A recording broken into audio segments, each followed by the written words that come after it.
আমরা যারা দিনের সাথে আছি কখনো হীনমন্যতায় ভুগবো না, কখনো মনে করবো না আমরা ভুল পথে আছি।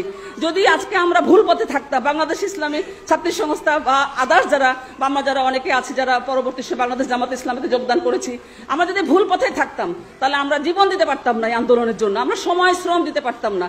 যখন আমি জেলখানাতে ছিলাম অনেক দিন, আপনারা সবাই জানেন যে ৭৭ দিন জেলখানায় ছিলাম, কিন্তু কখনোই মনে হয়নি যে হয়তো আমার জীবনের সিদ্ধান্তটা ভুল ছিল দেখে আজকে আমাকে জেলখানায় আসতে হলো। সবসময় মনে হয়েছে যে আমি সঠিক পথে ইনশাল্লাহ আছি। এই যে ছাত্রী সংস্থা, সেই দাওয়াত, এই দাওয়াতের ফলে আমি যেটা মনে করি যে আমার জীবনের যত কিছু অর্জন, এর জন্য এই সংগঠন বা এই আন্দোলন তার একটা বিশাল বিশাল ভূমিকা আছে আমি মনে করি। এজন্য আমি সবসময় আল্লাহর শুকরিয়া আদায় করি যে ইসলামী আন্দোলন যারা করেছে তারা কেউ লস করেনি। তারা যেমন দুনিয়ার জীবনে তাদেরকে আল্লাহ তাদের নিয়ামত আল্লাহ ঢেলে দিয়েছে, তেমনি তারা আখিরাতেও সফল হবে, এটাই আমরা বিশ্বাস করি। কারণ এই বিশ্বাসটা সামনে রেখে কিন্তু আমাদের পথ চলা।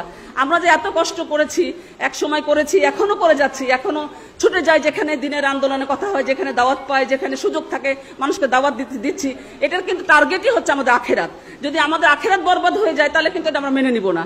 তাহলে আমাদের নিশ্চয়ই সেই বিশ্বাসটুকু আছে যে যে কাজটা আমরা করছি এটা মানুষকে ধোঁকা দেওয়ার জন্য নয়, মানুষের কাছ থেকে আমাদের কোনো স্বার্থ উদ্ধারের জন্য নয়, দুনিয়ার কোনো স্বার্থ উদ্ধারের জন্য নয়, আমরা বরঞ্চ পরকালে মুক্তির জন্য, পরকালে একটা সুন্দর যেন ঠিকানা আমাদের হয়, এই ইচ্ছাকে সামনে রেখে কিন্তু আমরা আমাদের পথ চলা, বাংলাদেশ ইসলামী ছাত্রী সংস্থা পথ চলা। কারণ ছাত্রী জীবনে যদি এই নৈতিক এই নির্দেশনটা না পেতাম বা দিক নির্দেশনা না পেতাম, হয়তো আমরা ডাক্তার হতে পারতাম হয়তো, কিন্তু জানি না এত বড় ডাক্তার হতে পারতাম কিনা বা এত বড় পজিশন আসতে পারতাম কিনা। কেন আমি যখন আমার মনে আছে যে আমি একসঙ্গে এত কাজ করতাম, আমার বান্ধবী আমার পাশে আছে ডাক্তার মনি, ও বলতো যে ফাতেমা কখনো একটা কাজ করে না, ও একটার সঙ্গে দুটো তিনটা কাজ করে, মানে এত কাজ করতাম। আসলে আমার এখন আমি সব মিলাতে পারি না যে আসলে এই কাজগুলো আমি কিভাবে করেছি, তখন কিভাবে হয়েছে। তখন বলছে এই যে আল্লাহর যে রহমত, দিনের পথে চললে যে আল্লাহর রহমত পাওয়া যায়, সেই রহমতে হয়তো এত কাজ আমি সম্পন্ন করতে পেরেছি। আসসালামু আলাইকুম ওয়া রাহমাতুল্লাহ। সুপ্রিয় দর্শক, দীর্ঘ 17 বছর পর প্রকাশ্যে প্রীতি সমাবেশ করল বাংলাদেশ ইসলামী ছাত্রী সংস্থা। বাংলাদেশ ইসলামী ছাত্রী সংস্থার 47তম প্রতিষ্ঠা বার্ষিকী উপলক্ষে সাবেক ও বর্তমান জনশক্তিদের নিয়ে একটা প্রীতি সমাবেশ করেছে। তো দর্শক, সেখানে বক্তাগণ অসাধারণ বক্তব্য দিয়েছে, যা শুনলে আপনি অবাক হয়ে যাবেন। তো এই ভিডিওটা খুবই গুরুত্বপূর্ণ ভিডিও, যেহেতু বিভিন্ন দলের নেতাকর্মীরা বলে যে শিবিরের নাকি মহিলা জনশক্তি আছে, তারা প্রকাশ্যে আসে না কেন, তাদের বক্তব্য কোথায়, অনেক কিছু বলে। তো আজকে সেগুলো আপনাদের সামনে নিয়ে এসেছি, আপনারা এই পুরো ভিডিওটা দেখবেন এবং এই ভিডিওটা বেশি বেশি করে শেয়ার করবেন। তো দর্শক, বেশি দেরি করবে না, চলুন আমরা ইসলামী ছাত্রী সংস্থার সেই 47তম প্রতিষ্ঠা বার্ষিকীতে কি কি বক্তব্য দিয়েছে সেই ভিডিওটা দেখে আসি। আসসালামু আলাইকুম ওয়া রাহমাতুল্লাহি ওয়া বারাকাতুহু। সবাইকে আন্তরিক শুভেচ্ছা এবং অভিনন্দন। আমি তো আসলে হঠাৎ করে এখানে আসলাম, মানে দেরিতে আসার জন্য খারাপ লাগছে, কারণ আমার কলেজে একটা মিটিং ছিল, 2টা থেকে হোস্টেল মনিটরিং কমিটি মিটিং ছিল, সেখানে আবার আমরা ছিলাম কমিটিতে, এই জন্য মিটিংটা শেষ করে আসলাম। তো ছাত্রী সংস্থার আসলে স্মৃতিচারণমূলক অনুষ্ঠান, এর আগের দিন একটা অনুষ্ঠান হয়েছিল, সেখানেও ছাত্রীদের পক্ষ থেকে আয়োজন করা হয়েছিল আমার মেডিকেল কলেজেই, কিন্তু সেখানেও যেতে পারি নাই, ওই দিনও আমার আর একটা প্রোগ্রাম থাকার কারণে যেতে পারিনি।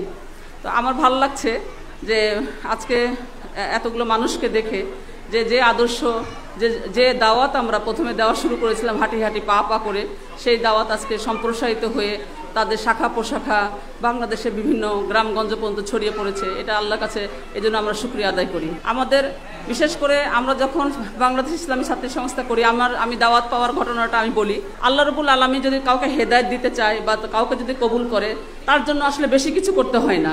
আমার প্রথম মনে পড়ে, আমরা যখন সাধুর মোড়ে থাকতাম, মানে আমাদের বাড়িতে আগে ছিল ভদ্রায়, যেটা এখন পদ্মাবাসিক এলাকা, তো ওখান থেকে আমরা আমাদের বাড়িটা বিক্রি করে ওই সাধুর মোড় যে এলাকাটা, ওখানে আমরা ভাড়া যাই।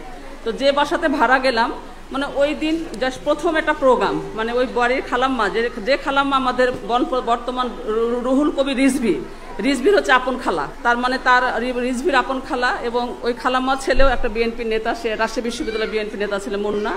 যাই হোক, ওই খালাম্মা আবার জামাতের কর্মী।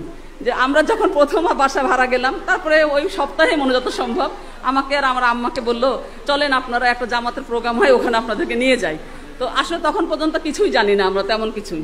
পরে দেখা গেল হেলালুন্নার খালাম্মার বাসায় সে প্রোগ্রামটা ছিল, আলহামদুলিল্লাহ। আসলে হ্যাঁ, সেটা হচ্ছে এখন রাজশাহী বিশ্ববিদ্যালয়ের যে ভিসি আমাদের নকিব, নকিবের আম্মা, হ্যাঁ, যে ওর পুরা নাম হচ্ছে কি, ডাক নাম তো ইমন, আমরা ইমন বলে ডাকতাম। ইমন হচ্ছে জাস্ট বয়সে আমার 1 বছরের জুনিয়র। তো ওই খালাম্মার বাসায় গেলাম। সেই দিন খালাম্মা আমার এখনো খুব ভালো মনে আছে, সূরা সফের 2য় রুকুটা তিনি দাস দিয়েছিলেন, সূরা সফের 2য় রুকুটা দাস দিয়েছিলেন, যে আমরা জানি যে বিসমিল্লাহির রহমানির রহিম, ইয়া আইয়ুহাল্লাযিনা আমানু হাল আদুল্লুকুম আলা তিজারাতিন তুনজিকুম মিন আযাবিন আলিম। এই যে দাস, সেই দাসটাই কিন্তু আমার অন্তরে কিন্তু ধরে গেল। এবং ওই যে প্রথম দিন প্রোগ্রামে গেলাম, তার মধ্যে পরের দিন প্রোগ্রামে উনিও বুঝতে পারলেন যে ওনারা যে আমরা হচ্ছে খুবই নরম মনের, কিন্তু আমাদের হচ্ছে টার্গেট নেওয়া যাবে, যেটা আমার মা এবং আমাকে দুজনকে টার্গেটে নিলেন। এবং ওই এলাকায় তখন ছাত্রী সংস্থা কোনো কাজ ছিল না, তখন রাজশাহী মহানগরীর সভানেত্রী ছিলেন আমাদের হলো শামিমা আপা, হ্যাঁ, তারপর পরবর্তী সময় সপুর আপা হলো, হ্যাঁ। তো এখন হচ্ছে নাকি আগে সপুর আপা ছিল, ভুলে গেলাম একটু, মানে কম বেশি পরে সপুর আপা হলো। তো তখন এই ছোট ছোট কয়েকটা মাত্র ইউনিট ছিল আমাদের, যেমন রাফি আপা আছে, রাফি আপার উদ্যোগে ছিল তখন পাঠানপাড়াতে ইউনিট ছিল, তারপরে ওই সপুর আপা উপশহরের দিকে একটা ইউনিট ছিল, মানে কম, খুবই কম। তো তখন দেখা গেল যে খালাম্মা আমাকে জামাতের প্রথম রিপোর্ট বই দেয়, হেলালুর খালাম্মা। আমি প্রথমে জামাত ইসলাম করি, তারপরে হলো ছাত্রী সংস্থা করি, হ্যাঁ। তো জামাতের রিপোর্ট বই দিল, তারপরে আমি সেখানে 3 মাস রিপোর্ট রাখার পর বাংলাদেশ জামাত ইসলামের কর্মী হলাম। আমি এবং আমার আম্মা একসঙ্গে কর্মী হলাম। হওয়ার পরে 3 মাস পরে তখন শামিমা আপাকে ডেকে তখন আমাদের এলাকাতে ওই যে আমাদের যে হাসিনা খালাম্মা, তিনি মারা গেছেন, প্রাক্তন যে মহানগরী জামাতের সেক্রেটারি আবুল কালাম আজাদ ভাইয়ের ওয়াইফ যে হাসিনা খালাম্মা, সেই হাসিনা খালাম্মার মেয়ে ছিল পপি। এই পপিদের দিয়ে আমাকে সভানেত্রী করে ওখানে প্রথমে একটা ইউনিট খুলে দিল। এই তো ছাত্রী সংস্থার জীবনের যাত্রা শুরু হলো। তখন দেখা গেল কি মাশাআল্লাহ আলহামদুলিল্লাহ যে ওই যে কর্মী হলাম, তারপরে ওই সময়গুলো আসলে একটা অন্যরকম টাইম গেছে। যারা পরবর্তী সময় ইসলামী আন্দোলন করেছে আর তখন যারা আমরা করেছি, এটার মধ্যে কিন্তু অনেক পার্থক্য। সেই সময় আমরা যদিও ছিলাম একটা ইউনিটের কর্মী, কিন্তু ওই সময় রাকসু নির্বাচন হয়েছে, রামেকসু নির্বাচন হয়েছে, এলাকা নির্বাচন হয়েছে, সংসদ নির্বাচন হয়েছে। আমরা প্রত্যেকটা বাড়িতে বাড়িতে দাওয়াত পৌঁছে দিয়েছি। আমাদের অ্যাক্টিভিটিটা এমন ছিল যে আমার এলাকার কোনো বাড়ি ছিল না যে বাড়িতে আমরা দাওয়াত পৌঁছে দিতে পারিনি। কিন্তু এখন হয়তো দাওয়াতি কাজটা অনেক কঠিন হয়ে গেছে। এবং আমরা স্কুলের টিচারদের হেডমিস্টারদের কাছে চলে যেতাম। আমি পিএন স্কুলে, তা অগ্রণী স্কুলে, খাদিমুল স্কুলে, সাবিত্রীতে মনে যাওয়া হয়নি, তারপরে এদিকে হচ্ছে হেলেনাবাদ স্কুলে আমরা বড় বড় প্রোগ্রাম করতাম। যে তার মানে আমাদের প্রচেষ্টা ছিল, মানে সবসময় চিন্তা করতাম যে আজকে কি করা যায়, নতুন কিছু করা যায় কিনা, কার কাছে দাওয়াত পৌঁছাবো, কোথায় আমরা গেলে ভালো হবে। আমার খুব ভালো মনে আছে একবার রোজার দিনে, আমরা তো তখন ম্যাট্রিক পরীক্ষা দিয়েছি না, মানে দিব এই সময়তে, একটা রমজান আসলো, আমাদের ইফতার পার্টি। তো সেই সময়তে এমনি আমি খুব পাতলা সাতলা ছিলাম এমনি, তারপরে মাঝে মাঝে খুবই রোজা লাগতো। আমার ওই বিকালগুলোর কথা মনে পড়ে যে আমরা তারপরেও যে ইফতার পার্টি করবো, কালেকশন করতে হবে, সে কালেকশনের জন্য ওই রকম ক্ষুধার্ত, গলা শুকিয়ে গেছে, কথা বাড়াচ্ছে না, তারপরে মানুষের বাড়িতে বাড়িতে যে তখন তো টাকা দিয়ে 2-4 টাকা, 4 টাকা, 5 টাকা, 10 টাকা পর্যন্ত কালেকশন করতাম। পরে দেখা যায় বড় ইফতারি, মাইক টাইক লাগাই একটা ইফতারির আয়োজন করা হয়েছে। আসলে সেই দিনগুলো মনে পড়ে যে আমরা এই সময়টা আমরা দিয়েছিলাম দেখে আমাদের আরও বোনেরা আছে, বনি আপা, আমাদের শাহানা আপা, তারপরে যে সকিনা আপারা, এক সময় কিন্তু আমরা আলহামদুলিল্লাহ আমরা তখন আমাদের ময়দান ফাঁকা ছিল, মানে ওই রকম তো পুলিশের অত্যাচার ছিল না, আমাদের যদিও শত্রুতা ছিল, মানে আমাদের কিন্তু তখন পুলিশ মানে ওইভাবে অ্যাক্টিভিটি দেখায়নি, কিংবা ছাত্রীদের প্রতি তখন ওই রকম করে তারা নেগেটিভ অ্যাটিটিউড ছিল না, কিংবা তারা কখনো হয়তো মনে করতো না যে এদের সঙ্গে অন্য কোনো সংগঠনের সংযোগ আছে। আমরা আমাদের মতো কাজ করেছি। তো এই যে ছাত্রী সংস্থা, সেই দাওয়াত, এই দাওয়াতের ফলে আমি যেটা মনে করি যে আমার জীবনের যত কিছু অর্জন, এর জন্য এই সংগঠন বা এই আন্দোলন তার একটা বিশাল বিশাল ভূমিকা আছে আমি মনে করি। এজন্য আমি সবসময় আল্লাহ শুকরিয়া আদায় করি যে ইসলামী আন্দোলন যারা করেছে তারা কেউ লস করেনি। তারা যেমন দুনিয়ার জীবনে তাদেরকে আল্লাহ তাদের নিয়ামত আল্লাহ ঢেলে দিয়েছে, তেমনি তারা আখিরাতেও সফল হবে, এটাই আমরা বিশ্বাস করি। কারণ এই বিশ্বাসটা সামনে রেখে কিন্তু আমাদের পথ চলা। আমরা যে এত কষ্ট করেছি, এক সময় করেছি, এখনো করে যাচ্ছি, এখনো ছুটে যাই যেখানে দিনের আন্দোলনের কথা হয়, যেখানে দাওয়াত পায়, যেখানে সুযোগ থাকে মানুষকে দাওয়াত দিচ্ছি। এটার কিন্তু টার্গেটই হচ্ছে আমাদের আখিরাত। যদি আমাদের আখিরাত বরবাদ হয়ে যায় তাহলে কিন্তু এটা আমরা মেনে নিব না। তাহলে আমাদের নিশ্চয়ই সেই বিশ্বাসটুকু আছে যে যে কাজটা আমরা করছি এটা মানুষকে ধোঁকা দেওয়ার জন্য নয়, মানুষের কাছ থেকে আমাদের কোনো স্বার্থ উদ্ধারের জন্য নয়, দুনিয়ার কোনো স্বার্থ উদ্ধারের জন্য নয়, আমরা বরঞ্চ পরকালে মুক্তির জন্য, পরকালে একটা সুন্দর যেন ঠিকানা আমাদের হয়, এই ইচ্ছাকে সামনে রেখে কিন্তু আমরা আমাদের পথ চলা, বাংলাদেশ ইসলামী ছাত্রী সংস্থা পথ চলা। ছাত্রী জীবনে যদি এই নৈতিক এই নির্দেশনটা না পেতাম বা দিক নির্দেশনা না পেতাম, হয়তো আমরা ডাক্তার হতে পারতাম হয়তো, কিন্তু জানি না এত বড় ডাক্তার হতে পারতাম কিনা বা এত বড় পজিশন আসতে পারতাম কিনা। কারণ আমি যখন, আমার মনে আছে যে আমি একসঙ্গে এত কাজ করতাম, আমার বান্ধবী আমার পাশে আছে ডাক্তার মণি, ও বলতো যে ফাতেমা তো কখনো একটা কাজ করে না, ও একটার সঙ্গে দুটো তিনটা কাজ করে, মানে এত কাজ করতাম আসলে আমার। এখন আমি সব মিলাতে পারি না যে আসলে এই কাজগুলো আমি কিভাবে করেছি, তখন কিভাবে হয়েছে। তখন মনে হচ্ছে এই যে আল্লাহর যে রহমত, দিনের পথে চললে যে আল্লাহর রহমত পাওয়া যায়, সেই রহমতে হয়তো এত কাজ আমি সম্পন্ন করতে পেরেছি। তো আমরা যারা দিনের সাথে আছি কখনো হীনমন্যতায় ভুগবো না, কখনো মনে করবো না আমরা ভুল পথে আছি। যদি আজকে আমরা ভুল পথে থাকতাম, বাংলাদেশ ইসলামী ছাত্রী সংস্থা বা আদার্স যারা বা আমরা যারা অনেকে আছি যারা পরবর্তী বাংলাদেশ জামাত ইসলামীতে যোগদান করেছি, আমরা যদি ভুল পথে থাকতাম তাহলে আমরা জীবন দিতে পারতাম না এই আন্দোলনের জন্য, আমরা সময় শ্রম দিতে পারতাম না। যখন আমি জেলখানাতে ছিলাম অনেক দিন, আপনারা সবাই জানেন যে ৭৭ দিন জেলখানায় ছিলাম, কিন্তু কখনোই মনে হয়নি যে হয়তো আমার জীবনের সিদ্ধান্তটা ভুল ছিল দেখে আজকে আমাকে জেলখানায় আসতে হলো। সবসময় মনে হয়েছে যে আমি সঠিক পথে ইনশাল্লাহ আছি। এটাই হলো মেসেজ সবার কাছে। আমার মেসেজ হচ্ছে যারা ইসলামী আন্দোলন করি অনেক কথা বলবে, এখন তো মিডিয়াতে গেলে ফেসবুকে গেলেই খালি উল্টা পাল্টা কথাবার্তা, নেগেটিভ কথাবার্তা, কিন্তু একটা কথা মনে রাখবেন যে যারা দিনের সঠিক পথে থাকবে তাদের উপরে বাধা আসবে। আজকে যার সম্মান আছে তার সম্মান হানির চেষ্টা করবে, যার ইজ্জত আছে তাকে টেনে নামার চেষ্টা করবে, কিন্তু যার সম্মান নাই, যার ইজ্জত নাই, তার পিছে কেউ যাবে না। তার মানে আমাদের পিছে লোক লাগছে, মানে আমরা সঠিক ট্র্যাকে আছি ইনশাআল্লাহ। তাহলে আমাদের কবুল করুক, আমাদের বাংলাদেশ ইসলামী ছাত্রী সংস্থার কাজকে অগ্রগতি দান করুক আল্লাহ রাব্বুল আলামিন। আমি আসলে অপ্রস্তুতভাবে কি বললাম না বললাম, ভুল ভালো হলে মাফ করে দিয়েন। আমার অনেক ভালো লাগছে যে এই প্রোগ্রামটাতে আসতে পেরে। আমি সবাই শুভকামনা করছি, আমার সবাইকে আল্লাহ দীর্ঘজীবী করুক, সবাইকে আল্লাহ মাফ করে দিক।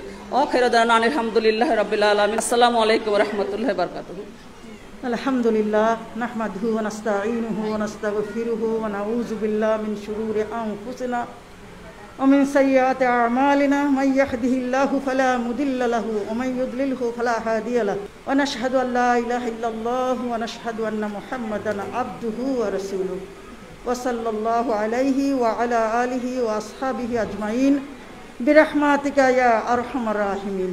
বাংলাদেশ জামাত ইসলামী রাজশাহী মহানগরী কর্তৃক আয়োজিত বাংলাদেশ ইসলামী ছাত্রী সংস্থা রাজশাহী মহানগরী এবং বিশ্ববিদ্যালয় এদের প্রতিষ্ঠাবার্ষিকী উপলক্ষে আজকের এই মহতী অনুষ্ঠানে সম্মানিত সভানেত্রী, আমার বিভিন্ন পর্যায়ের দায়িত্বশীল বোনেরা, রাজশাহী অঞ্চলের আমাদের সম্মানিত পরিচালিকা শাবনীনা শারমিন বনিয়াপা, রাজশাহী মহানগরীর জামাত ইসলামীর সেক্রেটারি শাহিনা খাতুন, সহকারী সেক্রেটারি সখিনা খাতুন এবং অন্যান্য কর্মপরিষদ বোনেরা, এবং আমার সামনে উপস্থিত আমার প্রাণপ্রিয় প্রাক্তন এবং আজকে যারা ছাত্রী সংস্থা করছো সবাইকে জানাচ্ছি আল্লাহ রসুলের ভাষায় সম্ভাষণ, আসসালামু আলাইকুম ওয়া রাহমাতুল্লাহি ওয়া বারাকাতুহু। আল্লাহ রাব্বুল আলামিনের অশেষ মেহেরবানি, আজকে উন্মুক্ত এক পরিবেশে আল্লাহ পাক আমাদের কথা বলার তৌফিক দিয়েছেন। এই সম্পূর্ণ কৃতিত্ব কিন্তু আল্লাহ পাক এই যারা তরুণ তাদের, বুড়াদের দিয়ে এটা হয়নি, হয়েছে তরুণদের দিয়ে এই পরিবর্তনটা এসেছে। আল্লাহ রাব্বুল আলামিন সব তরুণকে, বৃদ্ধ, কৃষক, শ্রমিক সবাই যখন একসাথে হয়েছে, কোনো ভেদাভেদ যখন ছিল না, আল্লাহ রাব্বুল আলামিন ভেদাভেদ পছন্দও করেন না। যখন এই সমাজটাকে সুন্দর করার জন্য এমন একটা অনৈতিক পরিবেশ, এমন একটি জগদ্দল পাথর আমাদের উপরে চেপেছিল যে আমরা কোনো কথা বলতে পারতাম না, ভালো কোনো কথা বলার অধিকার কারো ছিল না, নির্দেশ মানা ছাড়া আর ভালো কোনো কথা বলার অধিকার কেড়ে নেওয়া হয়েছিল। এই নতুন প্রজন্ম যাদের হাতে আমরা মনে করেছিলাম এদের হাতে সব সময় মোবাইল থাকে, এরা মোবাইলের ভিতরেই আসক্ত, কিন্তু আল্লাহ রাব্বুল আলামিন এমন এক জানবাস তরুণীদেরকে কবুল করেছিলেন। তাদের জীবনের শাহাদাতে অনেকে শাহাদাত বরণ করেছেন, অনেকে পঙ্গু হয়েছেন, অনেকে এখনো কাতরাচ্ছেন। এমন কোনো পরিবার ছিল না যে পরিবারের লোকেরা রাস্তায় নামে নাই। আলহামদুলিল্লাহ, তখনকার যে ক্ষমতাসীন দলের কথা বাদ দিলে সবাই কিন্তু এই পরিবর্তনের জন্য হাহাকার করছিল। আল্লাহ তখন আবাবিল পাখির মতো সমস্ত ৩,০০০ সহ সমস্ত মানুষকে নামিয়ে দিয়েছিলেন, ঠিক কিনা বলেন? যার ফলশ্রুতিতে এই ঐক্যবদ্ধতা আল্লাহ খুব পছন্দ করেন। ওয়াতাসিমু বিহাবলিল্লাহি জামিআন ওয়া লা তাফাররাকু, তোমরা সংঘবদ্ধভাবে আল্লাহর রজ্জুকে আঁকড়ে ধরো এবং তার থেকে বিচ্ছিন্ন হও না।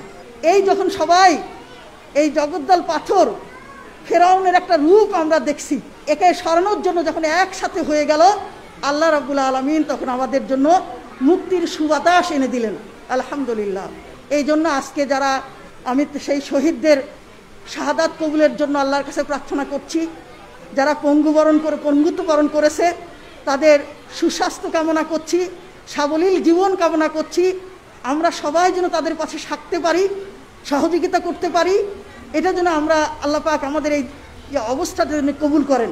আর আমাদের চোখে আঙ্গুল দিয়ে দেখিয়ে দিয়ে গেল যে সংঘবদ্ধ থাকলে গোটা জাতিকে সঠিক পথে পরিচালনা করা যায়। কিন্তু বাংলাদেশের আকাশে আবার শকুনের হাতছানি, আবার এই ঐক্যবদ্ধ ভেঙে খান খান করে দেওয়ার জন্য চারিদিকে ষড়যন্ত্র চলছে। আর এই ষড়যন্ত্র মোকাবেলা করতে হবে তোমাদেরকে। আমরা যারা বুড়া হয়ে গেছি তাদের দিন এতটুকুই যে আমরা তোমাদেরকে শক্তি সামর্থ্য যোগাবো, সব দিক দিয়ে তোমাদের সাপোর্ট করতে পারবো। কিন্তু তোমাদের শক্তির মতো কি আমাদের শক্তি হবে? হবে বলো? হবে না। সেই জন্য বাংলাদেশ ইসলামী ছাত্রী সংস্থাকেই এই হাল ধরতে হবে। বাংলাদেশ ইসলামী ছাত্রী সংস্থা সেই প্রতিষ্ঠান যে প্রতিষ্ঠান থেকে আগামী লোক গড়ার কারিগর বের হয়ে আসবে। বাংলাদেশ ইসলামী ছাত্রী সংস্থা সেই প্রতিষ্ঠান যে নৈতিকতার ভিত্তিতে এমন একটা পরিবার গড়বে, প্রত্যেক পরিবারের থেকে যে সদস্য বের হবে তারা এক একজন মুসলিম নারী হিসাবে, মুসলিম যুবক হিসাবে, মুজাহিদ হিসাবে আল্লাহর দ্বীনের জন্য নিজেদের জান কোরবান করার জন্য তৈরি থেকে যাবে। এক একটা সেই আসমা রাদিয়াল্লাহু আনহুর মতো হতে হবে যে জুবাইর রাদিয়াল্লাহু আনহুকে তিনি পাঠাই দিলেন, কিন্তু কিছুক্ষণ পর আবার মায়ের সাথে দেখা করার জন্য ফিরে আসছেন। কিন্তু মা কি বললেন? মা বললেন যে তোমাকে তুমি শাহাদাতের জন্য রণাঙ্গনে পাঠিয়েছি, তুমি কেন আসছো?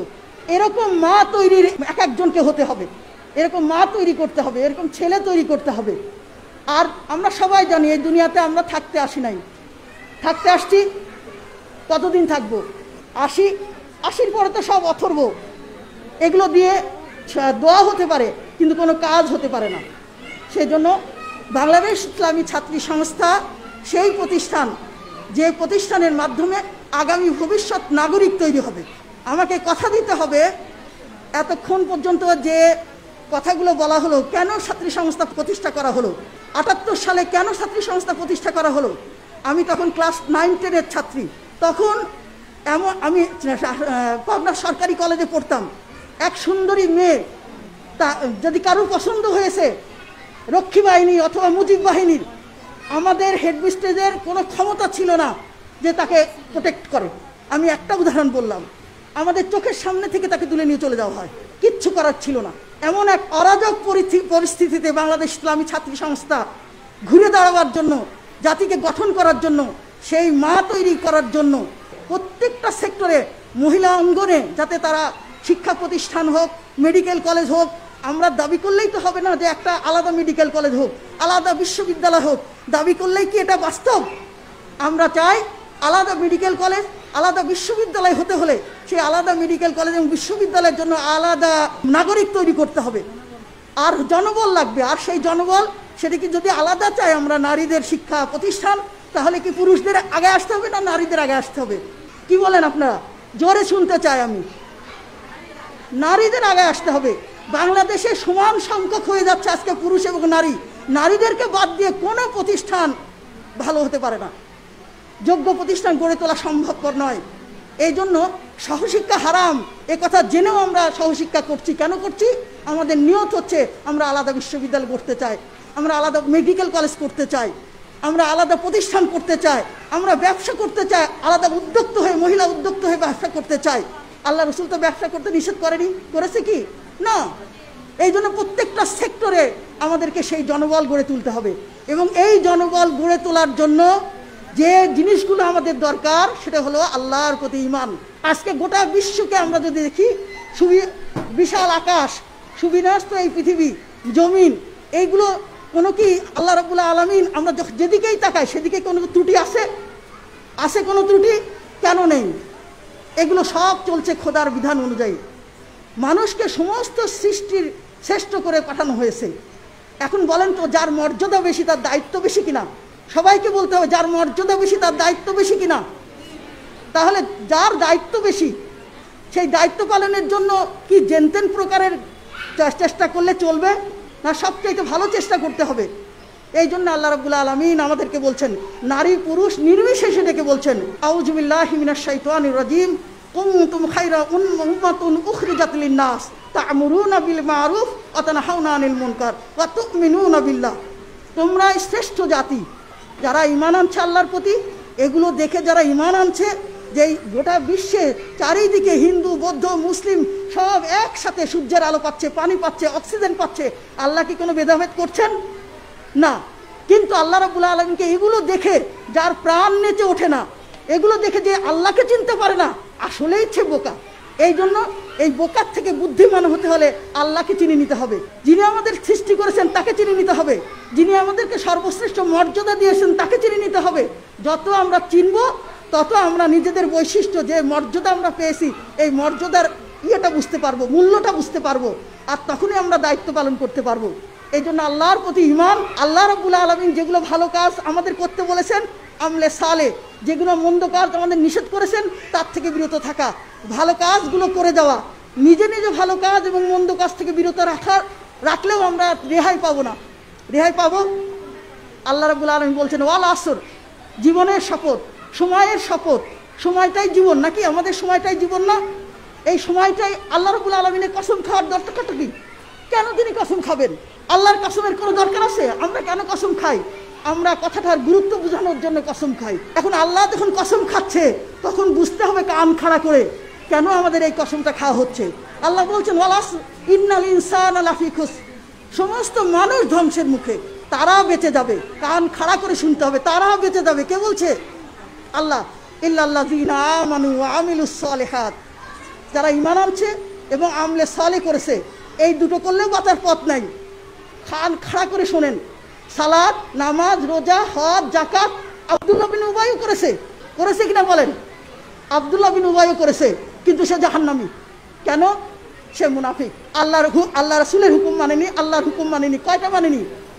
একটা। আল্লাহ রাসূলের সাথে নামাজ আদায় করেছে, করেছে কিনা? আল্লাহর সাহাবীদের সাথে রোজা করেছে, করেছে। যাকাত দিয়েছে, সব দিয়েছে। তারপরে মুনাফিক হিসাবে তাকে জাহান্নামে যেতে হবে। এই জন্য আল্লাহ রাব্বুল আলামিন বলছেন ওয়াতাওয়াসাউ বিল হক, যে জন্য তুমি নিজে আমল করবা, আল্লাহর প্রতি ঈমান আনবা এবং এই আদেশগুলো ন্যায় এবং সত্যকে অন্য কাছে তুলে ধরতে হবে। ওয়াতাওয়াসাউ বিল হক, আস্তাকুল হাদিসা কিতাবুল্লাহ, সবচেয়ে সত্য কথা কি? আল্লাহর কিতাব। আল্লাহ রাসূল বলছেন এই আল্লাহর কিতাবকে যারা তুলে ধরবে আল্লাহ তাদেরকে সর্বোত্তম ব্যক্তি বলছেন। সুবহানাল্লাহ। এখন আমি জানতে চাই, কারা সর্বোত্তম ব্যক্তি হতে চান না? কারা চান না? সবাই চাই, সবাই চাই। এই সর্বোত্তম ব্যক্তি হতে হলে আল্লাহর এই দিনের দাওয়াত অন্যকে দিতেই হবে। যদি আমরা এই কাজ না করি, নামাজ, রোজা, তাসবিহ, তাহলিল সহ আল্লাহ রাব্বুল আলামিন রাসূল সাল্লাল্লাহু আলাইহি ওয়াসাল্লামের মাধ্যমে আমাদের জানাই দিচ্ছেন যে তোমরা চাইলেও আমি দিব না যদি ওয়াতাওয়াসাউ হক করে কাজ না করো। ওয়াতাওয়াসাউ বিস সাবর, কিন্তু এই কাজ করতে যে আমি আপনি ফুলের মালা পাবো? নবী রাসূলরা পেয়েছিলেন। তারা শ্রেষ্ঠ মানুষ, পৃথিবীর সর্বশ্রেষ্ঠ মানুষ হচ্ছে নবী রাসূলরা। আমাদের রাসূল করিম সাল্লাল্লাহু আলাইহি সাল্লাম তিনি উটের নাড়ি ভুঁড়ি পেয়েছিলেন, পচা নাড়ি ভুঁড়ি পেয়েছিলেন। রশি দিয়ে তার চাদর দিয়ে তার গলা পেঁচায়ে ইয়ে করা হয়েছিল, মেরে ফেলে দিতে চেয়েছিল। তার বাসায় আবর্জনা, ময়লা আবর্জনা ফেলেছিল, রাস্তায় বের হলে টিটকারি দিত। এগুলো পেয়েছিলেন কিনা বলেন? পেয়েছিলেন। কিন্তু কি করেছেন? ওয়াতাওয়াসাউ বিস সাবর, ধৈর্য ধরেছেন। এ সব কিছু কাউকে বলেননি আল্লাহ ও আমার সাথে এরকম করছে, আল্লাহর উপরে গজব দাও। না না বোনেরা, তা বলেনি।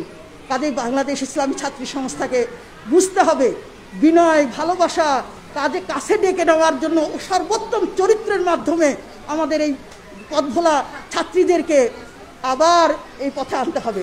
নিজেদেরকে তৈরি করতে হবে, অন্যদেরকেও এই পথে আনার জন্য আপ্রাণ চেষ্টা করতে হবে।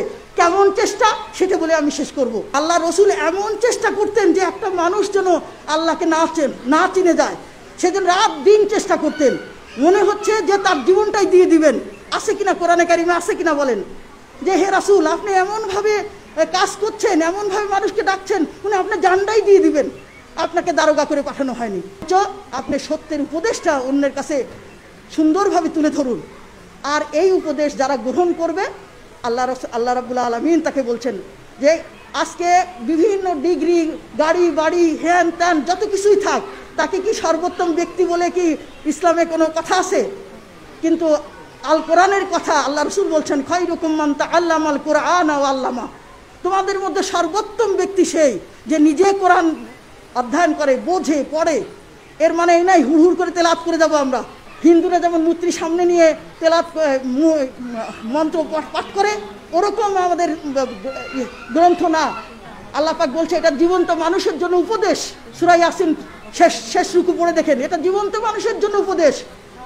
আর কাফেরদের জন্য দলিল।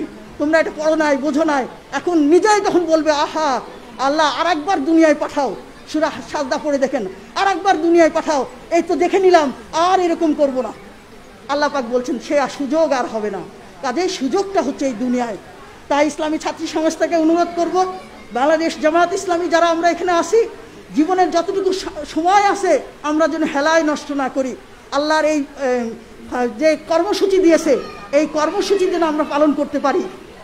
তার মানে এই নয় যে কোরআন হাদিস নিয়ে পড়ে থাকবো, তা নয়। মানুষের কল্যাণের যত জ্ঞান আছে, সেই জ্ঞানের সবচেয়ে বড় উৎস হলো কোরআন, তারপরে সুন্নাহ, তারপরে সব কল্যাণকর জ্ঞান অর্জন করাই ফরজ। আলহামদুলিল্লাহ। এই জন্য আমরা সবাই আসুন, বাংলাদেশ ইসলামী ছাত্রী সংস্থা কোরআন এবং সুন্নাহর আলোকে আদর্শ মুসলিম নারী গড়তে চায়। কি ছাত্রী সংস্থার মেয়েরা আদর্শ মুসলিম নারী গড়তে চায় না আমরা? যাতে করে দিনের প্রতি সার্বিক দায়িত্ব পালন করা যায়, আর আখেরাতের মুক্তির স্বাদ যেন আমরা পেতে পারি। আল্লাহ আমাদেরকে যেন ক্ষমা করে দেন, জান্নাত নসিব করুন। এটাই তো আমাদের লক্ষ্য উদ্দেশ্য, এবং এই জন্যই আমাদের কর্মসূচি যে ছাত্রীদের মাঝে দিনের দাওয়াত, প্রচার এবং প্রসার সঠিক যথার্থভাবে তুলে ধরা।